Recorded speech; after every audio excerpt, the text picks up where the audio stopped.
Welcome back to the EU LCS and the battle for the buy with an extra chair between Splyce and G2. But first, I am really happy to be joined by Norskeren from Roccat. First reaction, you guys made it to playoffs. Yeah, really overwhelming. I don't know what to say. Well, how was it kind of living this day knowing that you were depending entirely on what happened in that last game?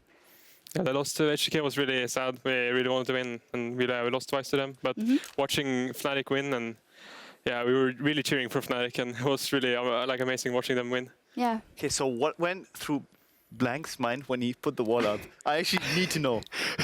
Did he say anything? Did he say goodbye or?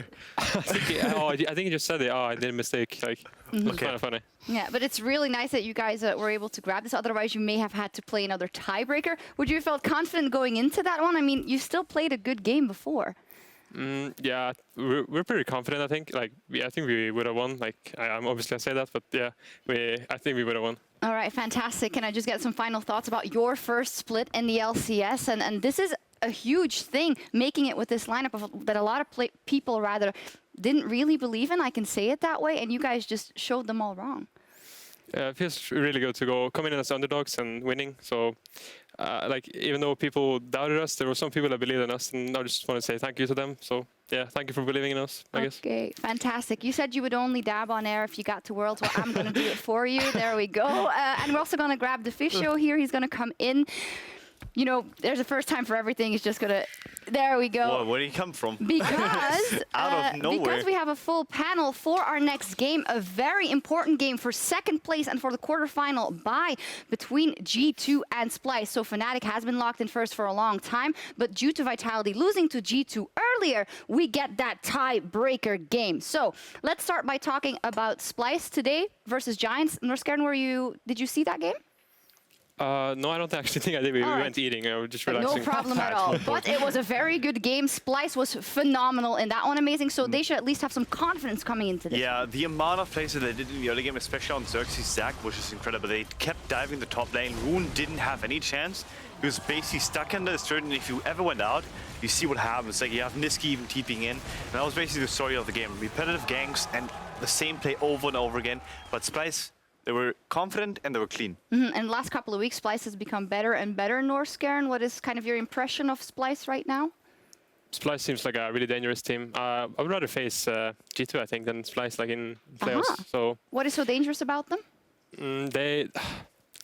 They were really struggling like in the early season. I remember playing them, and I said in an interview they were not like a good team, but they finally got their stuff together. And I think their top laner and their jungler is playing really well right now. And I think Xerxe is one of the best junglers in the EU. So I mean, that has been the developing story. Xerxe, not that good in the beginning of the split, let's be honest. But Deficio, how has he then developed in such a good player in the last couple of weeks? We're seeing a lot more play around Odoamne in the early game, which really benefits both him and Odoamne, because he's actually doing well in the laning phase, and we see like tower dives being set up very effectively. I think Xerxe was always good in team fights, so it's kind of just benefited him that his early game got better. Splyce as a team learned how to play the early game, especially around top lane, and then Xerxe could always get to the point where he would actually be a carry. So very consistent. Good overall performance from him and Splyce towards the end. That it is, and they can still get that second place, but then they have to beat G2, and G2, they are the reigning champions. They got to this place because they beat Vitality just before, and well, there's been a lot of ups and downs for G2 Esports over the split. This wasn't up though, amazing. They beat Vitality in a very competitive game. Yeah, they definitely pulled through, and it's just about sometimes like actually showing that you're worth within the moment. You know, like you can have a tough split, but actually putting through when it counts is a lot more telling than anything else, and I think it's a really good sign that they actually made that happen. All right, and Wunder on the carry is the win condition? Yeah, I mean, I'm not quite sure. 2-0 now with I'm not quite sure if GP is the answer. 2-0. GP is not quite the answer, but I do think that putting him in a carry just puts him in a comfort zone. I think for G2, maybe establishing more comfort is good, because we saw what happens to Misfits, for example, when they tried to put Jankos onto champions that he was clearly not comfortable with. So given someone that is actually like coming from a different lineup, some more comfort bodes well, and I think that's actually good for Wunder. I also really like that they actually played around the bottom lane, specifically in the game here, because they were like, you know, easy gank against a no flash support. They have Sion ulting down. They can like set up multiple plays also because they would get rage played on their side and just like be able to win the 1v1 AD carry duel. So seeing them actually play around Hjärnan for once, which I believe might be the first time in basically 9 weeks now. He actually ended up having a really good performance in the late game fight. So this might be what they're trying to do again, because they banned out some of the big AD carries from mini true packs. I'm not sure if you need to do it against Kobbe, but it could be one of the ways for them to win. Well, Norskeren, you just said you'd rather play G2, so you obviously think they have a bit of weaknesses here and there. Is that also for you the bottom lane, or where would it be? Yeah, it's definitely the bottom lane. Like, bottom lane is really important right now, and yeah, I think G2's biggest weakness is their bottom lane. Do you think even if the bottom lane stays the same, but those other members like PerkZ and Wunder consistently show up, they're still a team to be feared? Yeah, it's a team game, but still bot lane is strong, but they have 3 other players, so if there are 3 other players carries them, they can win. But in this game specifically, then it sounds like Splyce with Kobbe, the way he's been performing all split. He was actually the player that we talked about most in the first couple of weeks. He played out of his mind. In the first couple of weeks, he was almost the only candidate for MVP, possibly, together with Hansama and PerkZ. Now, a lot of people have joined the ranks, but in this game, is it then again going to come down to the Dane in the bottom lane? See, I don't think so anymore, because Splyce have been able to play around top lane as well. So it doesn't have to be, Kobbe needs to go to the late game and he has to be fed, which has been a good thing for them. I can definitely see the Wunder versus Odoamne duel up in the top lane, which we've had for now 3 years running, become super important. I just think Splyce are the smarter team overall. And they've kind of figured out how they actually want to play towards the mid to late game, where G2, at least the last few weeks, have been all over the place with how they've been playing these late games. And it comes down to like 1 or 2 members stepping up individually, more than the team is like playing clean games. Yeah, we do still have a couple of minutes to fill, because these teams had to wait up and then set up now on stage. Of course, had to discuss knowing who their opponent would be. Well, they knew who their opponent would be, but G2 just got off stage. So we'll have another couple of minutes to speak about them. So one thing that is a bit annoying for Splyce, they played the first game of the day, which is now 6-7 hours ago, and that is the reality, right? So they had to stay here. They obviously could watch all these games, but there must be a bit of fatigue. How do they pump themselves up now for this very important game? Caffeine. Yeah. I mean, you have a lot of emotions running through you, especially now. It's like you're gonna fight for second place. Like, it's also about just pride, to be fair. So I think for them, it's just, that energy just comes with playing. So I don't think it's going to impact them too much. No, and in the end of the day, you know that if you win this, if you push through, then you get an extra week to prepare for those playoffs, and you get to watch all your opponents, Martin. It's basically the biggest thing when it comes to the regular season, because getting first otherwise doesn't really reward you anything. But it is, of course, the fact when you lock in top 2 that you do get to skip that. And teams always talk a lot about it. You get to sit and watch the games. Maybe you get to join us on the analyst desk, which, of course, is the greatest reward. That's fun, during the isn't it? quarterfinal when you don't have to play yourself. And then you get more time to kind of figure out the meta, figure out the opponent. And I also think just the fact that you are guaranteed to not have to play Fnatic before a final is another nice bonus. Yeah, I think a lot of people or a lot of teams are looking at that. If we take a step back and look at both the projects, it seems to me that G2, if we look overall, they seem like they still have ways to go. They seem like they need a couple of different pieces of the puzzle to come to a coherent team. And Splyce, for me, isn't that far off. Is that fair? I think just their meta shifts, and I want to hear your opinion on this as well, Norskeren, but the meta shift that kind of happened where G2 early in the split could play a lot around Wunder and PerkZ as the main carries. When that kind of shifted and it was just tank top laners and it was going to be more about the bottom lane, they never really adapted to it until maybe this last game we got to see. But even then, they had Wunder back on GP. So that kind of, it felt like that hurt them a lot. And the team we were so hyped about, like week 5 and 6, who were competing for first place, just dropped a lot. I want to see if they're going to play around bot lane here, but Norskeren, do you agree with that? Yeah, they should. Like the meta right now is too good to not play around bot lane. Like, you have these hyper carries that are being played like Kogma. Like last game they played Kogma, super strong pick. Another ADCs like Tristana. Thank God for Reckless carrying and giving us the playoff spot. But yeah, playing around bot lane is really good right now. Yeah, and we know like Hjärnan is obviously not a bad player. He plays Kogma. He just did it in the previous game versus Vitality. But it is the question for G2.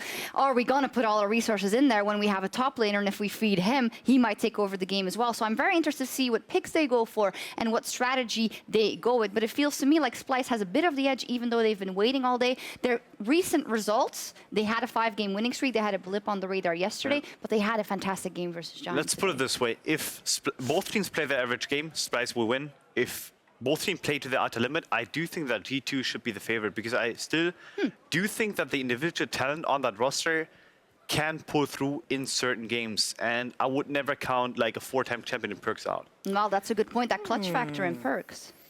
I don't think you can carry hard enough from top lane for Wunder to get That's a why I big said enough PerkZ, man. edge. I know you said that, but I'm just adding more layers to it. I don't think you can carry hard enough from mid lane either to actually make the entire impact at the moment. Like a lot of champions like Azir, who could 1v9 early in the split, has been nerfed multiple times in the early game. It's a lot harder to do that. There's not a crazy Zoe running around one-shotting people left and right, or Ryze who can just use his stupid combo with ult and hourglass to escape any split push situation. So I feel like mid lane and top lane in that regard is harder to carry. I mean, Zoe is... Caps just proved that she's fine. He didn't do anything in that game. Okay. That was all the bot lane. I actually do think you can pinch the AD carry pool enough, though, for you to actually disable a lot of enemy carry potential. If you take out the Caitlyn, if you take out the Xayah, if you take out the Tristana, I think you're in a really good spot.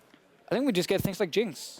But Then you go to late game, right, and still you hope for the AD best. carry advantage could be... But I think in late game it nullifies. I think the AD carry advantage between the two teams is actually mostly in the laning phase. I don't think that Hjärnan is essentially a bad late game player. I think he's actually really good. So for them, getting to late game is fine. You just don't want to have a Caitlyn taking 15 turrets in 3 minutes, you know? I mean, so would be impressive. that is safe. Well, the players are almost ready, just a little more time, so let's get the predictions. Norskeren, Splyce or Vitality, and why? Splyce, better bot lane wins. Better bot lane, easy peasy lemon I'm going to take the opposite of you. Well, I'm obviously going Splyce. So, hey, what if this could... Are you guys still tied in the prediction game? No, I am like far ahead of you. You're one ahead of me. Are you one ahead? It's one, yeah. Oh! I feel like... we can just tie. Yes, Okay, you could does Does this tie. really count? No, G2. I'm going to make an executive decision that's going to count for the prediction. G2. G2 for G2. Splyce. All right, and give me your So worst reasoning. case, we Splyce, why? tie. Yeah, worst Why I case you think tie, Splyce will win? which is horrible for your ego, because then you're not the superior analyst, then you're... I would love to both. share that with Maurice Stuck and All right. Schneider. Yeah, Because Vedi's not there. All right, Splyce wins. Why? So as I said earlier, I think overall they played cleaner mid to late game. I think they have shown already with Xerxe in the early game that they can actually win on top side. I think also, as my good friend here said, better bot lane wins. Better bot lane wins. Double Splyce. Why G2 for amazing? I mean, I have to take the opposite, first of all. Yep. And second of all, I do think There they you go. have the Ocelot buff right now. You know, he's here. He's Ocelot buff. He's here. Yeah, I mean, he's a clutch player. You can say whatever you want about this No, guy. I'm not flaming him. but I'm just I asking think what it is. he's actually able to support his team enough for them to actually feel comfortable on stage right now. Because he talked about like how the bot lane, you know, still needs some help basically to be part of the team. I think maybe his presence is actually going to alter that. All right, well, the players are ready. We're finally going to find out who gets that second place. Yeah. Let's see it and head over to Artcasters. Thank you very much, Sjokz. Hello, everybody. I'm Trevor Quickshot Henry, joined at the desk by Andrew Vedius Day. Welcome to the casters for the tiebreaker. Really quickly, want to congratulate Roccat once again for locking in 6th place and give you an update and reminder. Splyce had side selection because they smashed G2 Esports the last time they met. Because of that faster win time, gave them side selection. They picked blue side. So Vedius, this is where I'm going to bring you in.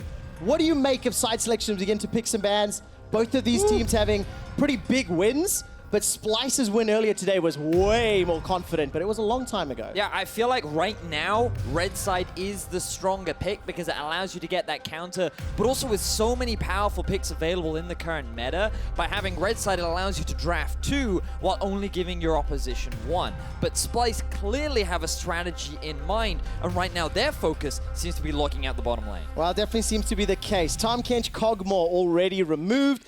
Caitlyn and Sion the response.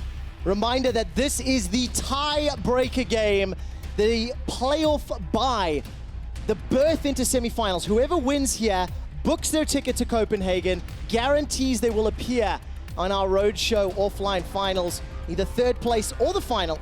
And obviously the loser will be in the quarters. 3rd place, they will be facing off against Roccat. So Norskeren on the analyst desk is watching eagerly to see who his next opponents will be. The next 2 bands, Galio, and now Xayah. What does that set us up for first pick priority? Well, you would initially think that Varus becomes the next highest priority in terms of AD carries. You have Caitlyn, Xayah, and Varus already vying for those top spots, but Splyce could look to early rotate a jungler if they wanted to. We've seen a lot of proficiency from Xerxe on the Zac, but looks like they're going for the Tristana, expecting Hjärnan to perhaps go for the Varus. And what we can say for sure is it has been one of his go-to AD carries, even though he hasn't had the most success with it during the regular season. Yeah, it definitely seems to be the case. And that Tristana worked wonders for Reckless in the previous game against Schalke. And we'll see what it's going to do for Kobbe.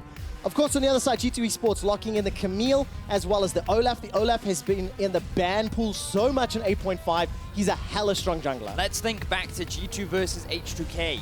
Yes, they lost that game, but the early game lead that they got from Jankos' absolutely ridiculous pressure on this champion is just terrifying. I think G2 have locked in 2 big comfort picks for themselves, but Splyce, they're doing the same. I'm so scared already for G2. Did you see what Xerxe did on Zach earlier today? Did you see how he dismantled Rocket? Just get like everywhere, absolutely everywhere. And Splyce, they're gonna have the same combination. Nisqy gonna lock in the Ryze once again. So a lot of comfort picks, a lot of power.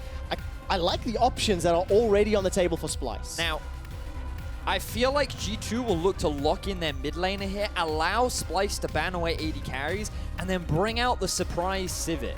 I'm looking at the composition that they've drafted themselves right now, and you have carry in the top, carry in the mid, and you've kind of got an early game jungler in the form of the Olaf. You do not need Hjärnan to be that big carry. He can be a fallback, wave-clearing late-game tool, and Sivir typically does well into the Tristana, along with being a staple pick for Hjärnan himself. I feel like that is a strategy that they're going for, and the question is, will Splyce read it in advance? Well, that's the question. We've seen a lot of AD carries banned today, in fact, throughout the course of, our last day of regular scheduled games. And of course, Alistair's already removed from the pool, so kaSing, at least one of his options is gone. But that Alistair ban is really important because it's also considered one of the answers to Sivir too, because you can only spell shield one of the Q and E combo, which means that it's very easy to lock her down during the laning phase. Immediately, there's the response from Splyce. They read the play in advance. They're not going to give Hjärnan that comfort. Yeah, but then what's the next question? Where did G2 go? I don't know, I set up everything for that, Trevor. I was really hoping that they would nail that one, but unfortunately, Splyce banned it away. But the thing is, they're reading the same playbook. They're thinking the same way. Now, is there something else that Hjärnan can pull a rabbit out the hat with? I mean, Varus is still open and available if he wants to go that route.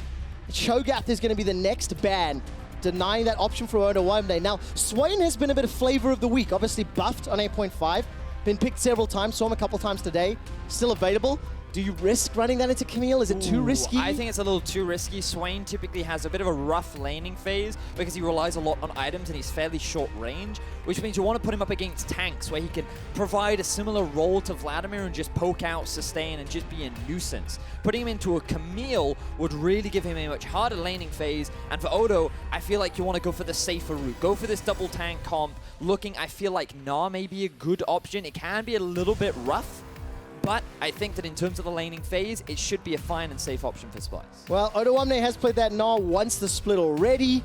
The support for G2 Esports is locked in. It is Wadid's Thresh. That'll be the second time we see that pick, but very different type of team composition than what I've been seeing all weekend. Obviously, the fact that Olaf has been banned is a big reason for that. And over on the other side, Braum locked in for kaSing. So their top laner will be revealed shortly, and that will round out the potential double tank composition. Be a front line for Trist as well as Ryze. When you talk about front line, right now my biggest concern for G2 is that they don't really have one. Olaf will be building full tank, but he's surprisingly easier to ignore in the later stages of the game. And interestingly, Splyce going to put their trust once again in Odo, go for a triple threat comp. I feel like Vladimir, throughout the regular season, has actually been a pretty strong pick for the Splyce top laner, and he's more than confident to bring the challenge up to Wunder. Question now for you, Vedius. Will it be as easy for Splyce to tower dive a Camille as it was to tower dive the Gangplank? Because it was the Zach Vladimir 7 hours ago that set us on this collision course tiebreaker. Because, of course, it was Splyce that won their game and G2 that won their game and allowed us to get here. I feel like if Splyce are going to look to camp anywhere, it will be bot. Varus and Thresh, not the safest in terms of 2v2, a lot of all-in power, and I expect them to have the early priority. But you think about Vladimir and Zach, and what makes them such good divers is how easy it is for them to lose that tower aggro. They soak up a lot of damage, they have a lot of sustain, and just the all-in power. Think of how easy it is for all 5 of these players to get towards the bottom side of the map. I think they've identified Hjärnan and Wadid as a potential weakness. If G2 do not properly play around them, they've been able to be exposed by many of the teams. And I think Splyce's game plan is, let's kill Hjärnan, let's kill Wadid, and let's snowball the game. And of course, on the G2 Esports side, what is the response? I know Camille's going to become that dueling split pusher later, and Olaf is a menace, but the synergy doesn't quite add up as beautifully as I see on the Splyce side. Well, when you look at Olaf, one of his greatest strengths is his early clear speed and early dueling power. I want to see G2 utilize the fact that their bottom lane has strong early level push, and I want to see if they can take advantage of the fact that Jankos is playing this Olaf and can look to invade towards the bottom side, get control over the bottom half of the map, and deny these early dives that Splyce may be looking to set up. Oh man, it sounds like a whole lot of things that he has to do, Vedius, and that means there's going to be weight on Jankos' shoulder. Ladies and gentlemen, for the final time in the regular season, it is Splyce taking on G2 Esports. This is the battle for the bye. Second place, the guaranteed trip to Copenhagen, and skipping quarterfinals altogether. That's what they're playing for. And the bonus that both teams have earned themselves, no matter what happens, they will be on the opposite side of the bracket to Fnatic. And for Splyce as an organization, they've been in playoff multiple times. This is nothing new for them, but to be fighting G2 for an opportunity to get a direct pass into the semifinal, I'm sure the organization could not ask for more from this talented roster. Definitely the case. Some question marks from the beginning of the split, and those questions have been very, very answered. And you know what, Vedius? We've been saying it all weekend long. Every game counts, and even this one does. Yes, it does. And I just want to say that, you know, following that point we were just talking about, I feel like Splyce has really been one of the success stories of this split. When you think about all the roster changes that have happened in the EU LCS, all the new rookies that we had, all the veterans paired up with a couple of new players, some players who have a history of falling behind, Splyce was not really considered one of the teams that would rise to the top of the challenge. Everyone thought they'd be a middle-of-the-pack team, expectations weren't that high, but when you look at the cases of Sjokz, you look in the instances of Misfits where they made changes and have faltered, it is Splyce that have worked through their issues and have now got to a point where they're fighting for top 2 in Europe. Oh, I can't wait to see what happens when we get to the best of series, but still a week away, maybe 2 for one of these teams. As it stands now, no early game shenanigans. I'm looking at the jungler's starting positions. Jankos obviously going to be clearing out from his blue buff, working his way up. We'll see whether or not he can counter gank or react well enough. It's quite interesting here that Xerxe chose to do his red, instantly go up to blue, and then do Braum. One of the cool things that you can do on Zac is bring both these jungle camps together and fairly efficiently clear those out. This may mean that he's looking for an early gank topside, but more so he may be just going for a full clear throughout his jungle. Try and get that level 4, expecting Jankos to perhaps invade towards that bottom side. As you can already see, a ward going down. So G2 preempting a possible gank towards the bottom half of the map. But as we expected, early push in the favor of Hjärnan and Wadid with the Thresh and Varus that they do have. Yeah, doing a good job keeping Kobbe and kaSing just a little bit shut down and pushed into their base. Looking across the keystones, 2 unsealed spellbooks on the side of Splyce, Odoamne and Nisqy. None on the side of G2. And I'll keep my eyes on that minimap. Jankos is now up at his red buff. Xerxe going again for a very quick clear. He's inside the Raptor camp.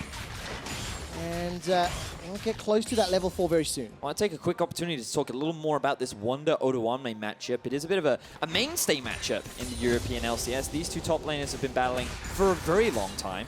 And for Camille versus Vladimir, you kind of have a duo carry setup where Wunder is a little bit more of a split-pushing threat, but as a Camille, her role can provide value in terms of team fighting. But during the laning phase, what you'll see is, because she's melee, she will experience a decent amount of harass from the Vladimir. Fortunately, she has the shield to help, but we got a gank. Oh, this is problem one-on-one. Summoning heal already used. The Sand Soldiers are helping out. A good overload onto PerkZ, but PerkZ clearly winning out that trade. Exhaust for heal used. Now up in the top lane, tactical sweep comes out from Wunder, the passive. Will block some damage from Odo, but Odo still ends up coming out, I think, better in that situation. Looks like it. The Vladimir does have that sustained advantage, but I preemptively said that I was expecting a gank in the middle lane because I wasn't expecting PerkZ to just go in 1 versus 1. It feels like that after his poor performance last week and rectifying it arguably with today's Sion game, he's looking to be a little bit more like the PerkZ that we're used to seeing, that carry threat, the guy that can build his own lane lead. And we'll see what Nisqy shows up. You know, the last time Nisqy played PerkZ, Nisqy was playing Galio, Xerxe was playing Ivern, and he had a very good performance. And this time round, Xerxe's on the Zac. It is going to be an early top gank. Not quite as early as maybe we were anticipating with the jungle clear. Wunder, flashes available to him. Jankos and Wadid are waiting in the mid lane. All right, it's the race for first blood. No flash for Nisqy. He's an easy target. Xerxe charging up the slingshot, jumps in, interrupts the hook shot, pulls Wunder backwards, and Splyce get first blood. Successful first kill there for Splyce up in the top lane. I wasn't expecting that many early ganks, but Xerxe and Odo seem to have developed a new friendship over the last few weeks, and they are setting up Odoamne for success. The roaring Romanian duo stepping up when it counts. Zach and Vladimir, they did it earlier today. And once again, they've started Splyce with a lead. They saw what Wunder did yesterday against the Unicorns of Love, and they're saying, you know what? We're not going to allow you to do that again. Wunder, he had set up vision in the river. Didn't see the path that Xerxe had took, because look at the double control wards you can see down towards the bottom half of the map. They're still there, allowed him to take that creative path behind, set it for a nice easy gank up top. And of course, I did say the roaring Romanian duo. Take a look at their stats from earlier today. K plus A at 15, 5 Wow. and 6. At 15, that's quite high. Just a small CS advantage for Odoamne.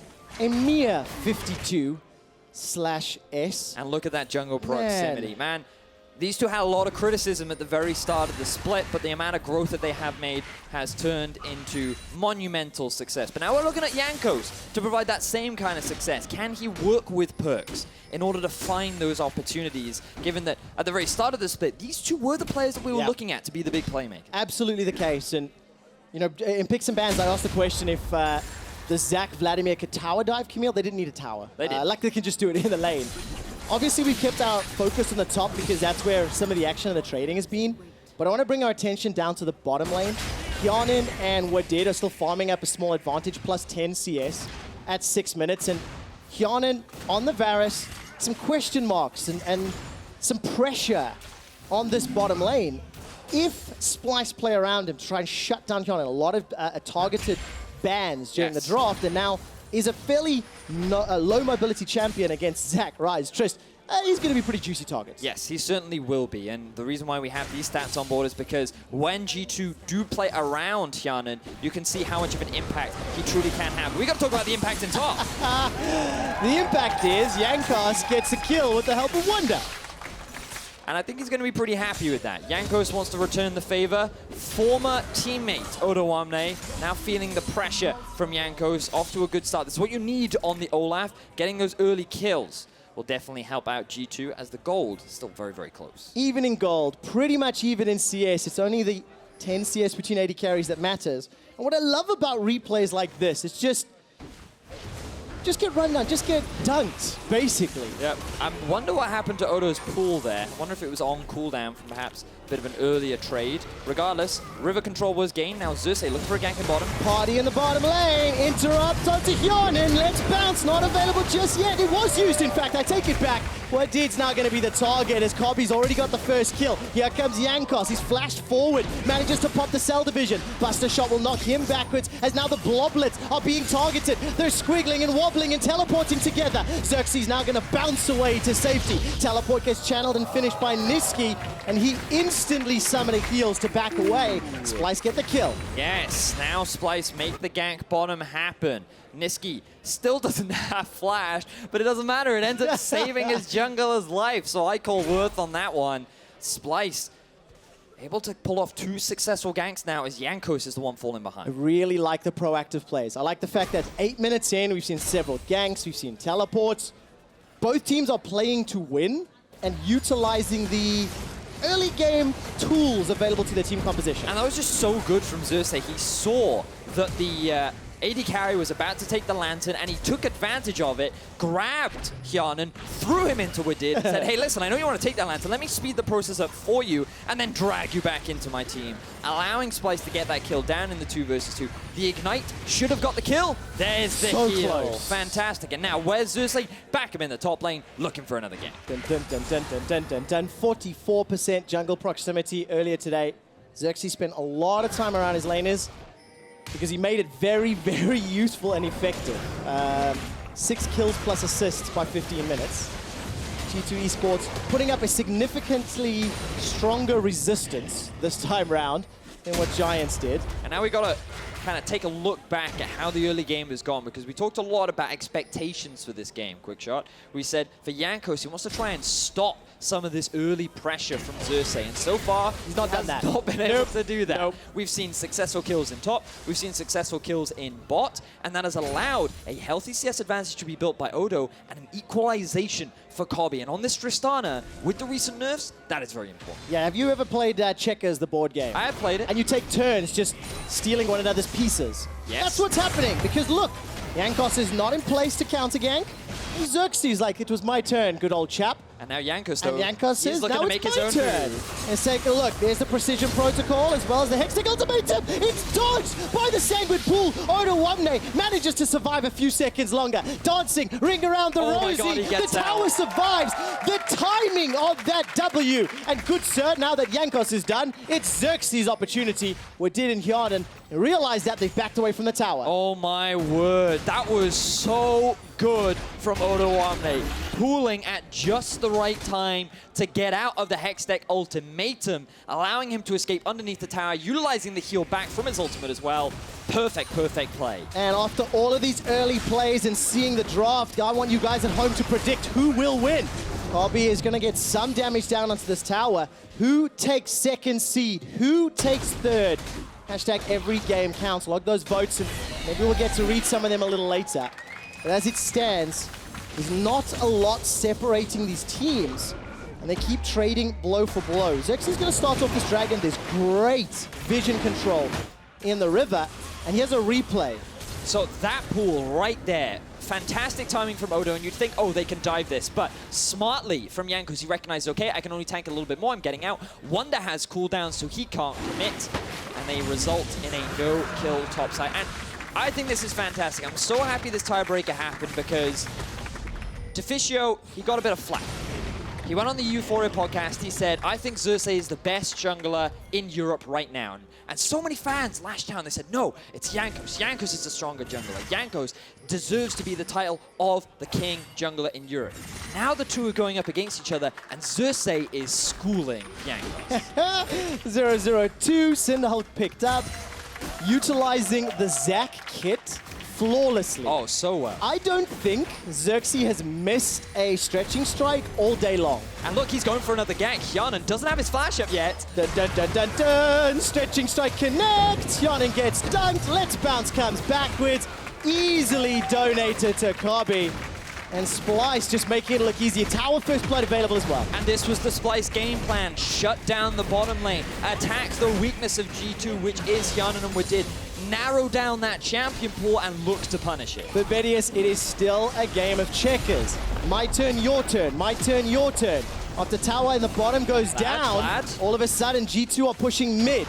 Now this might be the first time we have a bit of a confrontation both directions. PerkZ with a beautiful Emperor's Divide sends Odoamne into the back and punishes Odo's roam, as well as G2 getting the mid tower. So again, it's just the plays and counter plays. Oh, yes. But we haven't seen big team fights or skirmishes. What do we expect then? Blood, Trevor. Blood for the Blood God and the fans of the EU LCS. I'm expecting nothing but action between these two teams. They are just butting heads constantly. And while Xerxe is making so many successful ganks happen, look at who's getting the kills for G2. The Olaf sitting at 1-0-1 right now. The Emperor of G2, PerkZ, in the middle lane, secures himself the first kill and takes the mid-tier 1. This is going to make it a lot easier for G2 to get that deeper vision in and keep track of where Xerxe is trying to find these picks. Well, this was Odoamne coming around. Now, they spotted him on that control ward, and they saw an opportunity because they knew his flash was still down. PerkZ goes in, has the support of Wadid and Jankos, and they tried to give PerkZ the kill because they want to get this Azir as fed as possible. He is the late-game insurance that G2 can look to rely on. Yeah, and of course, G2, they need PerkZ to step up. We looked a little bit at some of the mistakes that PerkZ has made, maybe trying too hard to carry at times, and cannot afford those missteps. Cannot afford to give away anything to Splyce. Because when I look at the two team compositions, I really like what Splyce can do later in the game. I like the synergies in their team composition, and of course there is scaling on G2's side. But you know, we've But it's talked about different. We've talked about almost every player. We have. Right? Except the bottom lane of Splyce. And it's funny because for so long they were our main narrative for this team. You know, you got to rely on Kobbe. He's the guy that really is the only consistent performer. And now he's 2-0-0 on Tristana. Yeah. One of the strongest mid to late game champions still in the game. Even after the early game nerf she's received, as long as she gets through laning phase, she can still be that big carry. We already saw it from Reckless in the last game. And Kobbe, he is a phenomenal team fighter. So coming into these fights, it's really going to be about how much input he can have versus the positioning and playmaking that PerkZ can make in these later game fights. Well, PerkZ, the man you just started talking about, gets caught once again by that point-and-click Q of Xerxe. Unfortunately, the Sunders start wrecking him, and Xerxe's cell division is popped. He definitely bit off more than he could chew. Nisqy's now taking damage from that Sunders, and PerkZ is able to turn that one around without doing a whole lot. His passive ruining Splyce's engage. And the question that I have, while we know what Kobbe can do, while we've seen the level he can perform at, now Nisqy also is in my eyesight. You know, Nisqy has had ups and downs throughout the course of the split, and I think I prefer him on the supportive champions. I think I prefer him on the utility mids. Double TP, Trevor. Let's see what he can do on Ryze, because one of the teleports is coming down. PerkZ is already going to get some damage. That's a very good flash from Nisqy. He's got it this time, but he's caught between all of G2 Esports. The Lantern, and the response was great. Odo decides to jump back in. He's already used the Hemo Blade, the re-engage from Splyce. The fight is on. Odo's kept 4 members busy. Odo's down. He's on a killing spree. Now Kobbe's running for his life. Let's Bounce comes down, and while it sends G2 into the jungle, there's not enough damage. There's not enough support, and G2 are winning the fight. They're taking the lead. Defensive flash from Kobbe. The Unbreakable is buying some time. Hjärnan's rejoined the fight. Now kaSing is running for his life. He gets run down. G2 get the 4th kill of the engage. You wanted to know what will happen when these two teams finally butt heads, and it turns out G2 are the ones to take the early lead. Huge team fight win initially set up by the double teleport from Splyce.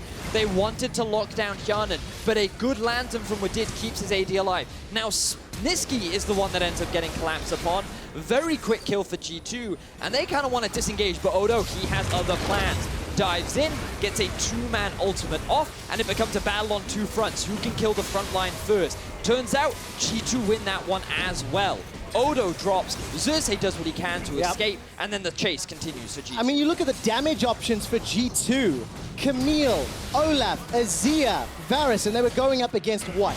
A Vlad and Trist? So 4 damage dealers versus 2, and you saw the impact of the fight. PerkZ is not done yet. Sanguine Pool comes up. The Sand Soldiers are sent forward. But the last strike, just not enough to come out. G2 have a 2,000 gold lead, and they're about to take their 3rd tower of the game. Yeah, like Wadid could have committed a little harder there with the Flay. That would have been enough to lock down the top laner of Splyce and secure another kill, but he will get away. G2 going to be more than happy to take themselves the tower. Infernal Drake is on the board. Wouldn't be surprised to see G2 put a little bit more focus over there. All right, the game pace is now a little bit more about the map. Splyce will finally get their 2nd tower, and it's the top that is dropped. G2 will get their first dragon of the game. It is the Infernal, as you mentioned. And the item spikes are starting to come in. Obviously, 1 and 2 items being worked towards. Rage Blade for Hjärnan, Triforce for Wunder. Definitely going to be a little more impactful than just a Proto Belt and Shiv plus Pickaxe on the side of Splyce. Yeah, G2 definitely have hit some pretty significant power spikes, and they should be more than happy to fight right now, especially with the amount of control that they have over the map. No real objective on the board right now, and Baron a little too early to be looking at whether or not they can truly contest. So we'll just see a lot of farming for the time being right now, unfortunately, Quickshot. But I imagine the pace will pick up once the big purple worm respawns. Who do you think is going to be stronger around those objectives? For now, G2. Right. But as the game progresses, again, it's kind of like you have a lot of scaling options on both sides. You're looking at Tristana and the Vladimir, and typically Ryze kind of falls off in the late game because you have such a short range, it gets difficult to get onto the backline threat. But when you look at the roster of G2, there are actually a lot of carries, and when Wunder jumps in, you can do a lot of damage on the Ryze to lock him down and kind of burst him out of the fight. I mean, that's actually a good thing for Nisqy. G2 will be running at him, so Very true. It's easier to land your overloads when you have threats in your face. The question is, will Splyce be able to mitigate those threats? That's what we're going to be looking at. All right, 20 minutes on the clock, very shortly. It's still that 2,000 gold lead in favor of the 4-time EU LCS champions. Earlier this game, we said the Emperor of G2, the Emperor of mid lane. Hell, it's the Emperor of EU LCS. 4 titles consecutive for PerkZ. One of the most challenging regular seasons that he and his team have faced. Obviously, the team is rebuilt. 4 new players around it, new coaching staff. And for PerkZ, the real questions are starting now. Now that they're locked, second, third, now that they're avoiding Fnatic, can PerkZ lead his team to another final? Well, that's going to be one of the big questions. Their first step will be to take down Splyce, get that buy. And in order to do that, they're going to have to regain control around the Baron. It has, in fact, respawned. Splyce have full river control towards the top side. You can see 2 control wards invested for the time being. They have control over the scuttle as well. And this means that G2 just kind of throwing axes in, being very hesitant to hard commit, waiting to gain mid priority. Have an idea of where Vladimir is on the map, have Hjärnan push in towards the top side, and then they can look to move in through the river. Well, for Splyce, very different game from earlier today. Obviously, much stronger opponent than Giants. And they're playing from behind. Whoa! 20 minutes and 45 seconds. Okay. G2 Esports, they've started off the Baron. That's not here. Teleport's available for Odoamne and Splyce. They're aware Winter's Bite will tag onto PerkZ. Teleport starts to get channeled. Baron's low, 2,500. There's already in the pit. The challenge is there. Unstoppable. It's not being used yet. Baron's stolen. No, it's secured by G2. But in the ensuing fight, Wunder is trying to lock down Kobbe. Kobbe's getting pulled away. All of a sudden, Xerxe is already down. No Odo. First to run for his life. G2 Esports send their regards. Get themselves a double kill. Get themselves a Baron. And they're getting themselves more kills. G2 have no fear. They go for the 50-50 Baron. They go for the ensuing fight. And they just are relentless. They rip through Splyce. And they get everything they could possibly want. 20 minutes and 45 seconds on the clock. G2 used the mid-game power of their team composition to take another tower, another objective. And that 7,000 gold lead, I think the Ocelot buff is paying off. It certainly seems to be. G2, oh, they are mad. They're tired of being criticized. They're tired of having bad weeks. They want to end this week on a 3-0, and this is how they are going to do it. Going for the 50-50 is such a big gamble. They stop hitting the Baron, all turn on to Xerxe, take him out of the fight, and then Xerxe even... Oh no, he doesn't throw the smite out. The Olaf secures it instead. Then Splyce, they're just forced to retreat. They don't have the engage tool anymore. They can't reliably follow up, and they're just forced to split apart. What confidence from G2 knowing that they are stronger at this point in the game and just saying, you know what, what's the best way for us to start a fight? Yep. Baron. Force Splyce's hand, make them come to us. Exactly that. And then G2 didn't falter, they made the right call. They stuck together on the Baron, then they instantly peeled, and then they pressed their advantage. I just love seeing that kind of confidence. So many teams in Europe have been criticized for not being able to use things like the Rage Bay power spike, use the Ezreal power spike. And I feel like this is one of the best examples of we've seen, like, hey, we have an item, we know we're stronger than our opposition, let's fight, let's go. G2 execute extremely well. Vedius, we've had some very one-sided games today. Several of them have been very stompy, and it's looking like another one. 8,000 gold lead. G2 are already breaking open the base. Wunder's coasting in the mid lane. 4 members of G2 Esports are dealing with the bottom lane. And despite Odoamne doing his best to slow down Wunder, it is a huge advantage for G2 Esports. They are on the cusp, on the precipice of saving their regular split. Ocelot agreeing with the chants from the crowd. Let's go G2. But more importantly, 2 days ago, G2 could have been knocked out of playoffs. Yes. And 10 regular season games later and 1 tiebreaker, G2 are locking a quarterfinal bye, guaranteeing a semifinal, guaranteeing a spot in Copenhagen, and avoiding Fnatic as well. Oof. I actually... What a great week this would be for G2. I tweeted that.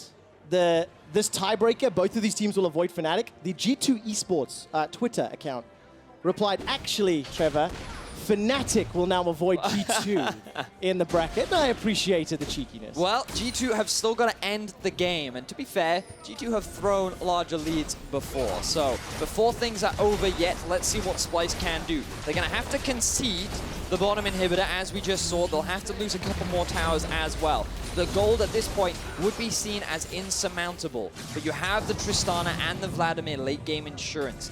How effectively can Splyce stall? How long can they wait until they get to these item spikes where they can really look to challenge G2 in a fight? Well, the Infinity Edge has recently been picked up for Kobbe, and there's an Oblivion Orb for Odoamne, just a little bit of instantaneous power.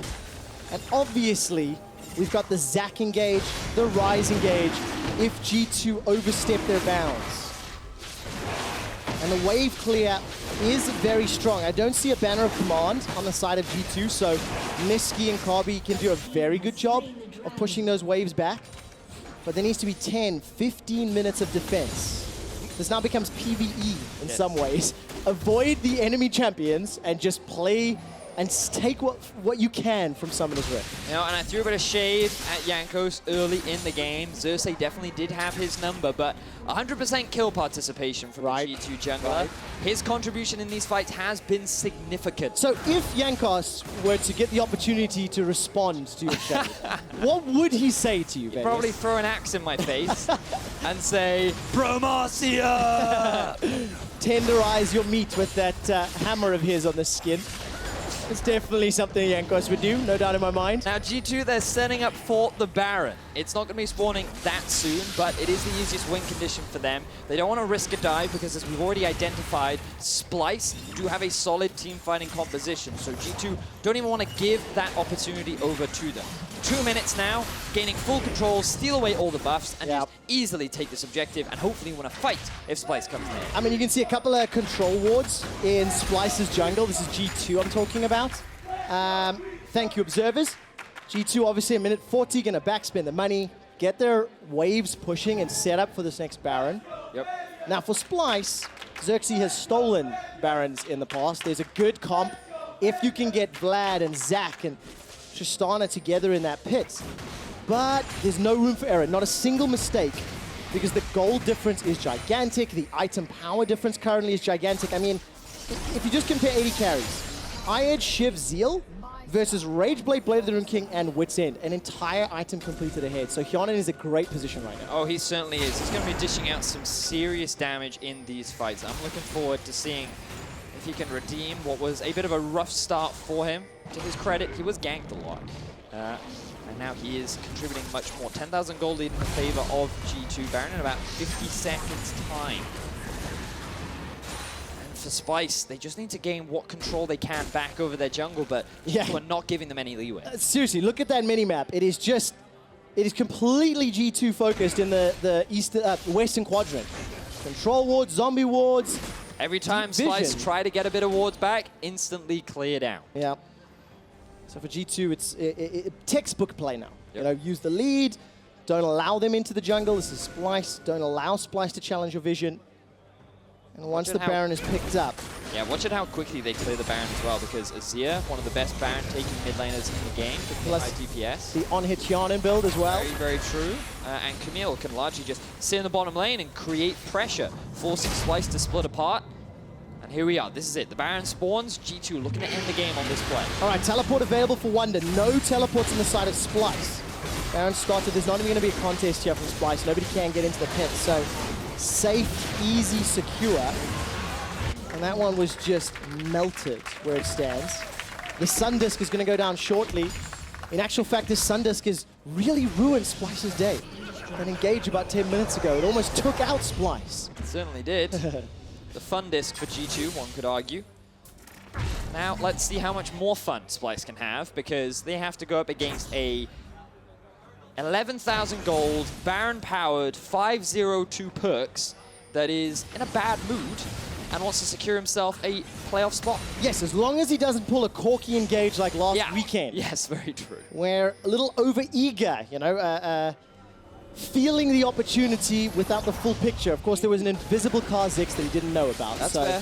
I am being a little critical, but you need to when you're an emperor, you kind of have to call those things out every now and then. Exactly, exactly. Importantly for Kobbe, he's now got the rapid fire cannon completed.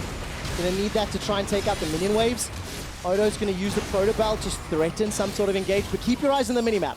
3-1-1 for G2 as they're using the Baron empowered minions to push in multiple waves. The bottom inhibitor did respawn, and as it's 30 minutes on the clock, we're getting to the stage where that gold lead is slowly getting less relevant, but there's still a lot more that Splyce have to do. It's going to be so much longer before it becomes irrelevant though, Quickshot, and you can see that from G2 as Wunder. Now pushing onto the Nexus tower, Splyce are being spread so thin. Here comes the desperation engage. Okay, Xerxe with the elastic slingshot. He's going to start to target Wadid, pulls him towards the control ward.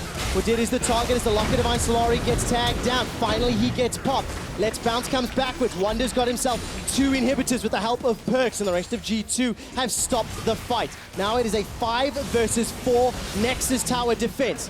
Splyce turn their attention to PerkZ. That's, of course, the Banshee's Veil pop. The Emperor's Divide comes out. Look at the Sand Soldier damage. Wunder is going to be forced to run away. Great hook shot will keep him alive. Buster shot, not going to be enough for the kill. I really thought PerkZ was going down. Summon a heal keeps him alive. Realm Warp from Nisqy will deliver the back line. Hjärnan is the target. Finally uses that stopwatch after 30 minutes on the clock. And yes, Splyce win the fight, but at the cost of their base. Exactly that, Quickshot. G2 get everything that they want. They sacrifice the bottom lane, but it is a worthy sacrifice as G2 happily walk away with 3 inhibitors down. They still have the Baron buff, and there is a Nexus in their eyes along with a semi-final spot. Man, it's now 11,000 gold lead. Quarterfinal bye is practically in their hands. Jankos has already made one of those Pulsar hot dogs inspired by Deficio in the Euphoria podcast. And now he's going to be booking his flight shortly to Copenhagen for semi-final. You win, you're in the finals. You lose, all of a sudden you're playing that 3rd place match. But either way, you're in the Royal Arena and you get to try some of that Danish sausage. Now let's see how this fight kicked off. So initially, Thresh did lose his life as Splyce go for a bit of a desperate engage. Wunder and PerkZ were able to take the bottom 2 inhibitors, and then, ooh, just so not close. quite enough damage there from Kobbe. And then Splyce said, you know what, well, we can get a little bit of revenge. Let's kill Hjärnan again. That always makes us feel good. And I'm sure while it did make them feel good for a little while, they then come back to realize that the house is burnt down. Yep. I don't think they can claim on the insurance this time. No, they cannot. Let's Bounce actually gets interrupted mid-flight as Xerxe's passive is popped. He gets taken out in the back end, and despite a lot of damage onto Wunder, Kobbe is doing what he can. G2 Esports are just waiting for those double super minions. With 3 inhibitors down, it's a very easy siege. Wunder's got teleport available, so if he wants to back and join the fight, like you can see, he's doing so. Nexus turret number 1 is getting dropped lower and lower. Kobbe is being pushed away by the Sand Soldiers. Forced to jump onto the fountain and heal up. Odoamne now uses the Sanguine Pool. Ignite is going to take him out. There's the turnaround onto Wunder. He goes low, but he's not dead yet. Hextech Ultimatum comes down long enough to keep Wunder alive before he finally goes down. G2 Esports, the defending champions, take down Splyce, guarantee themselves a spot in the Copenhagens, and they're going to semi-finals. G2 with a convincing win over Splyce. The early game was such a back and forth. Xerxe really did have G2's number, ganking left, right, and center. But it was G2 that came out on top. It was G2 with a decisive Baron play. And it was G2 that once they got that lead, they strangled Splyce with it. That means Splyce finished 3rd in the regular season. Congratulations, celebrations between the players. Hugs, former teammates, maybe former friends, now that rivalries are developing. We've now got 2 Danes guaranteed going to Copenhagen, and both Fnatic's PerkZ and G2's Wunder. Oh, and Caps, of course. Caps, that's right. Gonna be attending Copenhagen Roadshow at the end of the split. You can see Ocelot and Grabs on stage celebrating with the team. You know, it was a bumpy road. Yeah, Deficio doubted the Ocelot buff, but apparently it's a thing. You know, that's why they win every finals, because Ocelot, the true king, is there. I saw a fantastic message on Reddit earlier that said, G2 are undefeated in every playoffs they've attended. Now, of course, that's an obvious thing to say when they have 4 titles in a row. For sure. But last split started in the quarterfinals, almost got eliminated by last year's roster of Splyce, that 5-game epic. That was, in fact, the best series of the entire playoffs in summer. This time around, G2 will avoid them for now and set themselves up for a clash. Second seed, semifinals, 2 weeks' time. But we could see a rematch of this. If you just look at the seedings, let's say 3 and 4 come out of their quarterfinals of Splyce and Vitality, you would end up seeing Splyce versus G2 once more in the semifinal. And I'm sure so many people want to see that rematch. Yeah, of course, it's important to remember. Splyce will play Roccat. There's one quarterfinal, and Vitality will play H2K.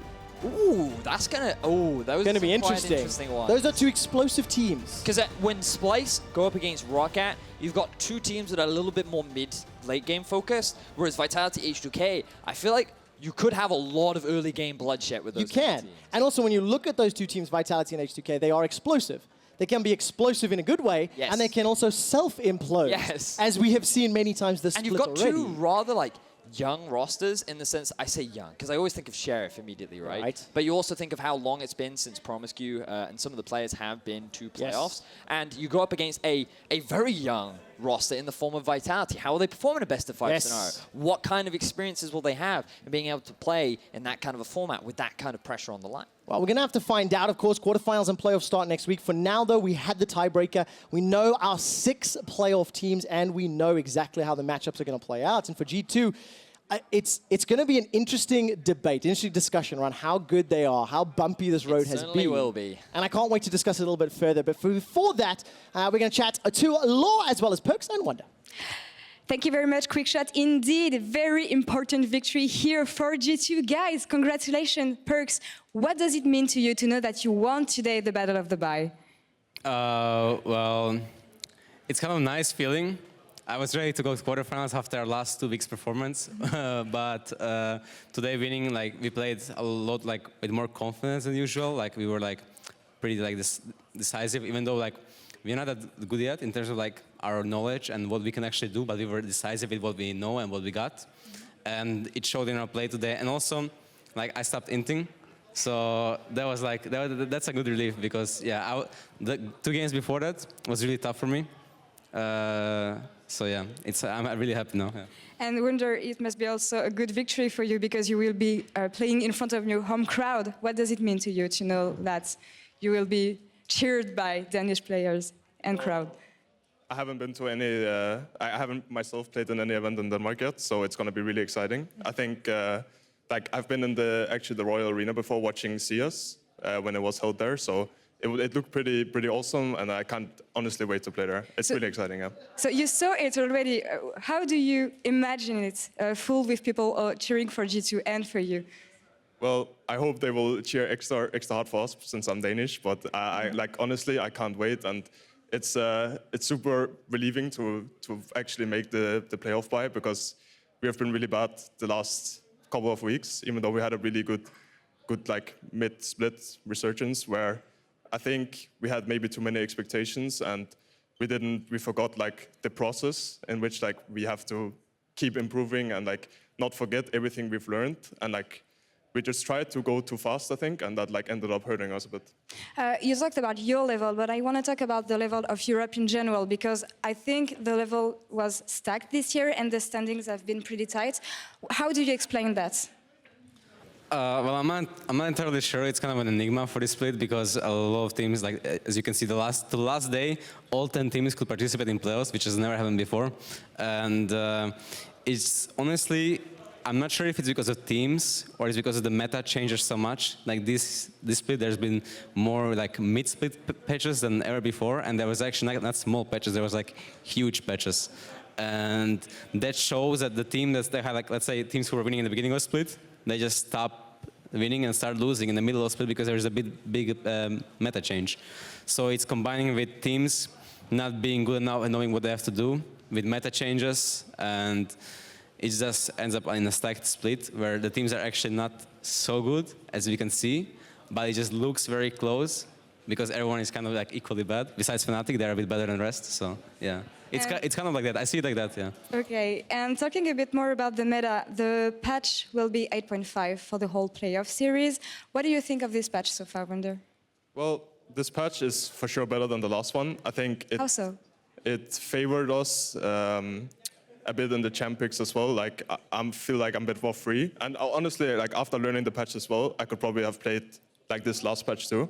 We just were not really sure about like all how the buffs and nerfs like really affected our play. And it's true that the last patch was more bot lane focused, and it's still like arguably really bot lane focused, which we weren't really used to as a team.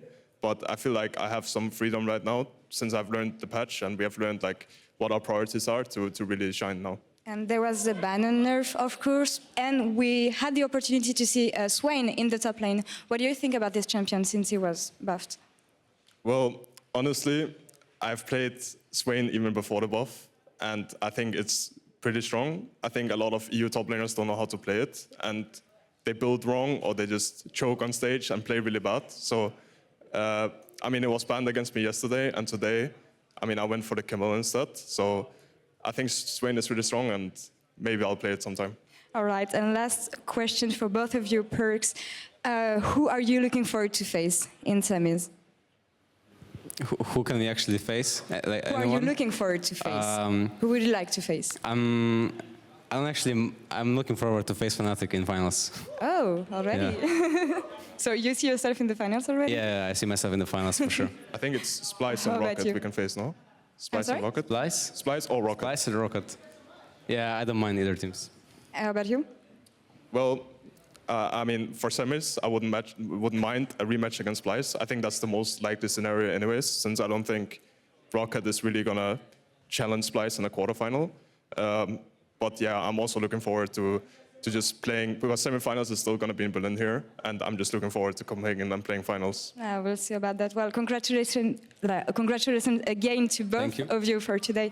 And to wrap up this day, let's send it over to Sjokz and the Analyst for the LCS post-game lobby.